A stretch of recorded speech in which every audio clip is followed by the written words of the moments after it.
kembali lagi di YouTube channel saya Dinda Fitriana, NIM 1933027, dari Prodi S1 Ilmu Keperawatan, Fakultas Ilmu Kesehatan, Universitas Katolik Musikaritas Palembang. Nah, kali ini saya akan membahas tentang penggolongan obat berdasarkan khasiat dan penggunaannya. Itu yang pertama ada analgetik dan antipiretik.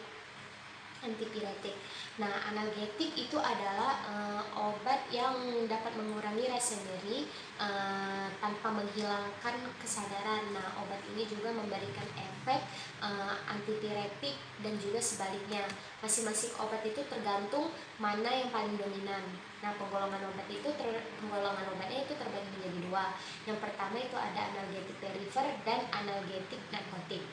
Terus yang kedua itu ada analgetik narkotik. Analgetik narkotik itu yaitu adalah obat-obatan yang daya kerjanya itu meniru opioid endogen dengan memperpanjang aktivitas reseptor-reseptor opioid. Nah, terus penggolongan obatnya itu terbagi menjadi 3 kelompok. Yang pertama ada agonis opioid, yang kedua ada antagonis opioid, yang ketiga itu ada campuran. Terus yang ketiga itu ada anestesi. Nah, anestesi ini adalah yaitu zat-zat yang dapat mengurangi dan menghilangkan rasa nyeri dan dengan menghilangkan kesadaran. Terus penggolongan obatnya itu terbagi menjadi 2 kelompok. Pertama itu ada anestesi lokal dan yang kedua itu ada anestesi umum. Terus yang keempat itu ada antacid. Antacid yaitu adalah zat yang sifatnya itu berlawanan dengan asam yaitu basa. Terus antasida ini tuh obat yang mengandung fungsinya itu untuk menetralkan asam lambung yang berlebihan. Terus penggolongan obatnya itu ada antihiperaciditas, itu adalah obat yang menetralisirkan kelebihan pada asam lambung. Contoh obatnya itu adalah sucralfate. Selanjutnya itu ada antibiotik. Antibiotik adalah zat kimia yang dihasilkan oleh bakteri yang berkhasiat obat apabila itu digunakan dalam dosis tertentu dan berkhasiat juga itu untuk mematikan pertumbuhan kuman. Terus penggolongan obatnya itu kalau menurut zat mekanisme yang dasar ada 2. Yang pertama ada zat bakterisida, yang kedua itu ada zat bakteriostatik.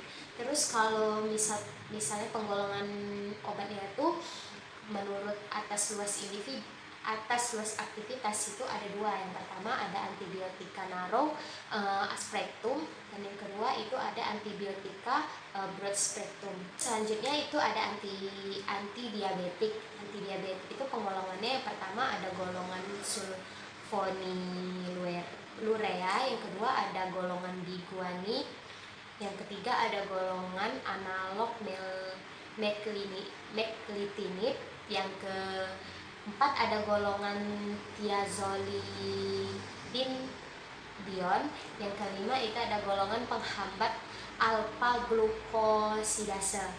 Terus yang terakhir itu ada antifungi atau antimikotik.